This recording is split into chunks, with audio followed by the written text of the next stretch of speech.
Hey everyone, my name is Mallory. For those who don't know me, let me catch you up. Since 2007, I have worked in the field known as transition. More specifically, transition to adulthood for youth with special healthcare needs or disabilities. If you are in your 30s or 40s or beyond, I want you to think back to the first time you ever lived on your own. Did you go to college? Did your parents say, "You're 18, kid, time to get out there and see the world for yourself"? Whatever the situation was, I bet it came with a lot of mixed emotions and challenges. Now think about your own son or daughter or another young adult that you know. And think about what it looks like to go to college today, what it costs. To have a car, to have a job, to even find a job. Now think about that young adult and include something like a chronic illness that requires solid medical care and consistent good insurance, or a physical disability, or both. I'm one of those people. I have a rare chronic digestive disorder called microvillus inclusion disease. I don't absorb nutrients from food properly and must get my nutrition through a daily IV infusion. So I have a permanent IV that goes directly to my heart, and I have numerous secondary conditions, including the fact that I stopped growing when I was about 6. So I'm 3'9" tall, I have some joint problems, and I usually use a motorized scooter to get around. But to me, that's simply life. I have grown up aware of who I am and was always encouraged to do whatever I wanted to do. Despite my challenges, I always had a ton of friends. I was in the top 10 of my high school class, and I went to college. It turned out to be the hardest thing I ever did, but I graduated in 4 years with a degree in creative writing. Then an adventure began, and I started to see how unique my experience really was. I started working on the issue of healthcare transition. I did presentations at conferences. I traveled a lot. I love it. To me, every time a plane takes off, it's a metaphor of how far I've come, despite what people may have expected from me when I was first diagnosed.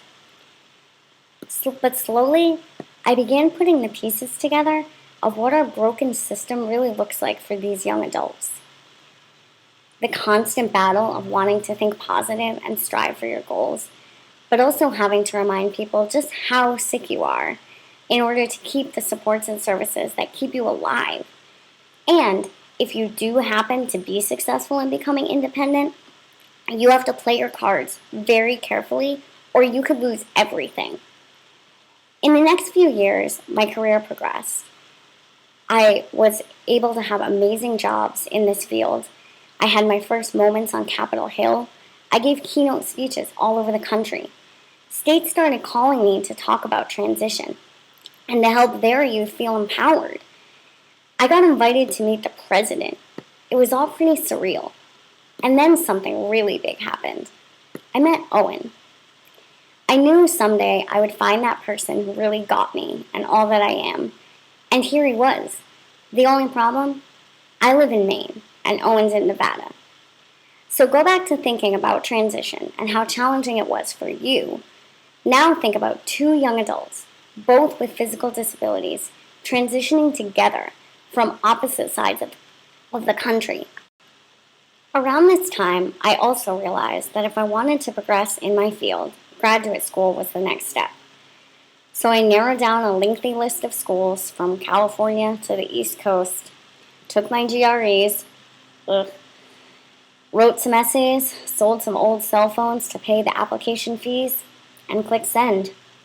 So here we are, Owen and I start classes in the fall at Boston University for my master's degree in public health.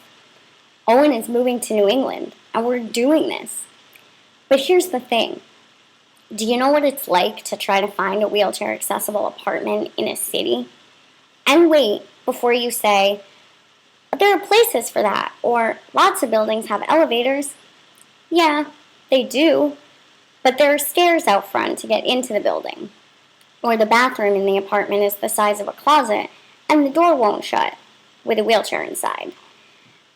Or it's not near public transportation that probably isn't accessible anyway. After lots of research and countless frustrating phone calls, we realized that going through disability organization to find housing would leave us on a long waiting list for subsidized housing. Housing that was either a senior living center, a nursing home, and as much as I love bingo, or not even anywhere near school. So, no thanks. Finally, we struck out on our own, and after lots of nail biting and stomach aches, we found something. Miraculously. It's a brand new building, it's fully accessible, and it's in a perfect location. Yes. Oh, and it's expensive. Like, definitely beyond our original projected student budget expensive. But we'll make it work, because that is what we do. And at this point, it's not just about us. We will make it work to show all young adults with disabilities that you can't give up just because someone tells you no. That you have every right as an American citizen to continue your education and pursue bigger opportunities and have the future that you know you deserve. We're doing this to show what is possible for those young adults I have connected with all over the country. Because now, they're watching. And if there's one thing I've learned on this crazy adventure of a life, it's that you never know what can happen unless you ask. So, I'm asking, if you can, please make a small gift to the Mallory and Owen Living the Dream Fund. No amount is too small, and to make this work, we need your help. Help us live our dreams so that others can live theirs. Thanks for listening. We'll keep you posted.